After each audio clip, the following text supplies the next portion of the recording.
Bonjour, j'espère que vous allez bien. Nous allons continuer notre lecture de la Bible ensemble. Aujourd'hui, c'est encore le premier épître aux Corinthiens, le chapitre 11. Alors allons-y. Seigneur Jésus, nous nous confions en toi. C'est toi qui nous as rachetés, c'est toi qui nous as adoptés. Nous faisons partie de toi. Tu es notre Seigneur et tu es notre Sauveur. Et nous t'invitons à nous enseigner, à nous conduire alors que nous lisons ta parole de vie pour nous aujourd'hui. En ton nom Jésus. Amen. Je lis le premier épître aux Corinthiens, chapitre 11, dans la version Louis II. Soyez mes imitateurs, comme je le suis moi-même de Christ. Je vous loue de ce que vous vous souvenez de moi à tout égard, et de ce que vous retenez mes instructions telles que je vous les ai données. Je veux cependant que vous sachiez que Christ est le chef de tout homme, que l'homme est le chef de la femme, et que Dieu est le chef de Christ. Tout homme qui prie ou qui prophétise la tête couverte déshonore son chef. Toute femme, au contraire, qui prie ou qui prophétise la tête non voilée, déshonore son chef. C'est comme si elle était rasée. Car si une femme n'est pas voilée, qu'elle se coupe aussi les cheveux. Or, s'il est honteux pour une femme d'avoir les cheveux coupés ou d'être rasée, qu'elle se voile. L'homme ne doit pas se couvrir la tête, puisqu'il est l'image et la gloire de Dieu, tandis que la femme est la gloire de l'homme. En effet, l'homme n'a pas été tiré de la femme, mais la femme a été tirée de l'homme. Et l'homme n'a pas été créé à cause de la femme, mais la femme a été créée à cause de l'homme. C'est pourquoi la femme, à cause des anges, doit avoir sur la tête une marque de l'autorité dont elle dépend. Toutefois, dans le Seigneur, la femme n'est point sans l'homme, ni l'homme sans la femme. Car de même que la femme a été tirée de l'homme, de même l'homme existe par la femme, et tout vient de Dieu. Jugez-en vous-même.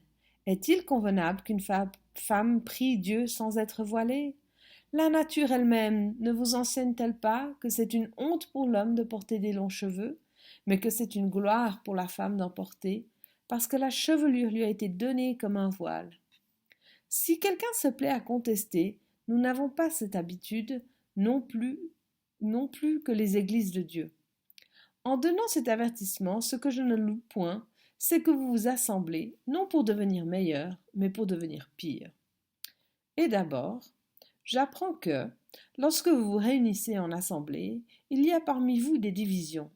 Et je le crois en partie, car il faut qu'il y ait aussi des sectes parmi vous, afin que ceux qui sont approuvés soient reconnus comme tels au milieu de vous.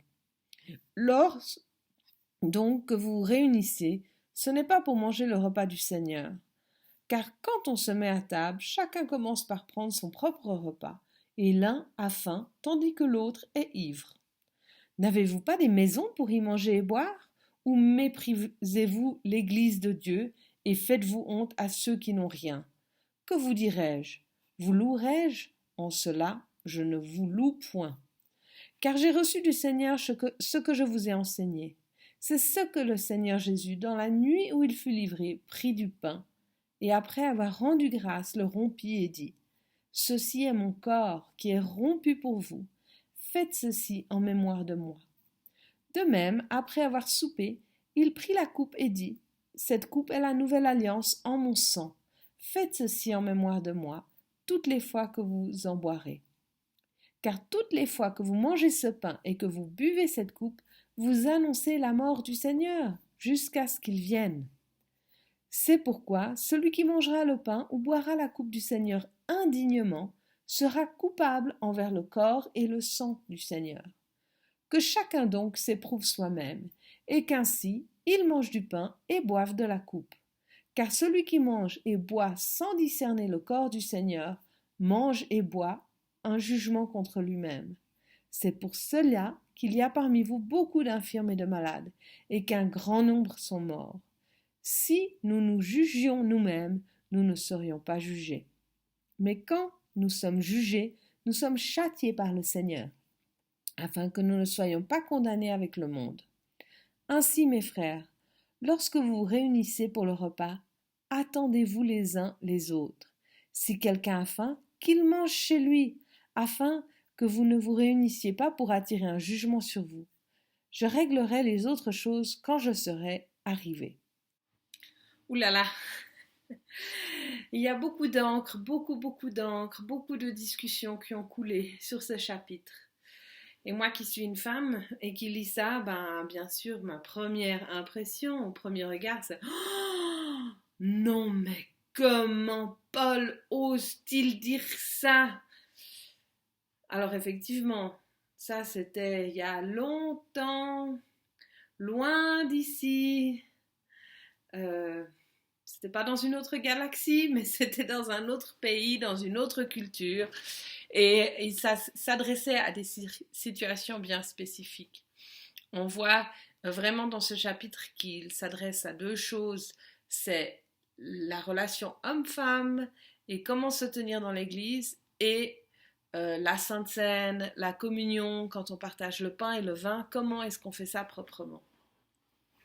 Donc, moi, je ne vais pas vous faire tout un long discours sur ces versets très polémiques.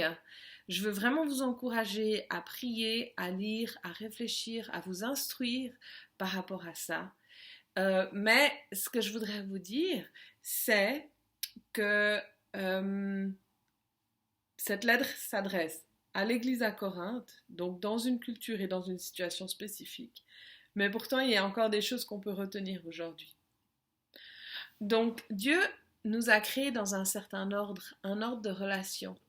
Et il y a ce verset qui dit que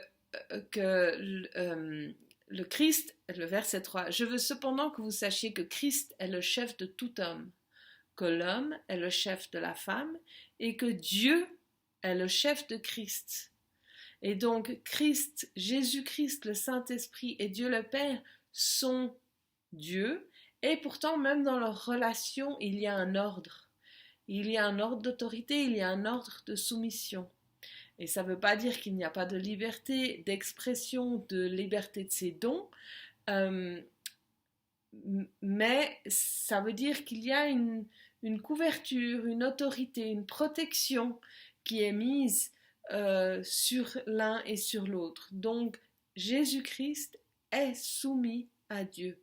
Dieu est le chef de Christ. Et de la même manière, moi, une femme, je suis soumise à l'homme. Je suis soumise à la force de l'homme, je suis soumise à la protection de l'homme. Pas n'importe quel huluberlu imbécile qui passe dans la rue, mais je le vois dans mon mariage avec mon mari, eh ben, il est le chef. Il est mon chef, il est le chef de notre famille. Et on se complémente dans nos dons. J'ai la liberté d'expression, bien sûr, j'ai la liberté d'être, d'aider, de m'exprimer, d'aller. Et pourtant, c'est tellement rassurant de savoir qu'il est le chef de notre famille. Je me soumets à lui. Je lui soumets ce que je pense, je lui soumets mes difficultés, je lui soumets quand je suis pas d'accord. Je veux vraiment l'encourager et je veux moi aussi lui donner gloire pour être le chef de notre famille. Et donc c'est plus dans cette optique-là que Paul s'adresse dans l'Église. Remettons les hommes à leur place, remettons les femmes à leur place, particulièrement quand ils se réunissent ensemble à l'Église. Et donc il veut vraiment adresser un peu ses rôles, mais pas seulement ses rôles, les apparences aussi dans ses rôles, qu'il ne faut pas rendre les choses confuses. Bref, ça c'est tout ce que je vais dire par rapport à ça. Allez-y, défoulez-vous avec les commentaires si vous voulez et qu'on en discute parce que même pour moi c'est encore un domaine que j'essaie de comprendre. Et bien sûr, hein, moi je suis un peu égoïste, hein, j'ai pas envie de me soumettre à qui que ce soit. Et qu'est-ce que ça veut dire que de se soumettre? Et qu'est-ce que ça veut dire d'avoir autorité sur quelqu'un? Donc tout ça, c'est des questions auxquelles il faut réfléchir. Avoir autorité sur quelqu'un, c'est une lourde responsabilité. Donc Donc heureusement que moi je ne l'ai pas finalement. Bon, j'ai autorité sur mes enfants quand même. Et c'est une lourde responsabilité. Bref, ça c'est sur la première partie du passage. Et la deuxième partie, c'est la communion, donc la Sainte Seine. Donc ils se réunissaient pour partager le pain et la coupe, mais en fait ça devenait un gueuleton, quoi. Ça devenait une orgie, ça devenait j'ai rien mangé à la maison et je viens manger à l'église. Donc les apparences n'étaient pas très belles et finalement ils avaient perdu le sens de cette communion, le sens de la Sainte Seine qui est de se rappeler la mort du Seigneur. Car toutes les fois que vous mangez ce pain et que vous buvez cette coupe, vous annoncez la mort du Seigneur jusqu'à ce qu'il vienne.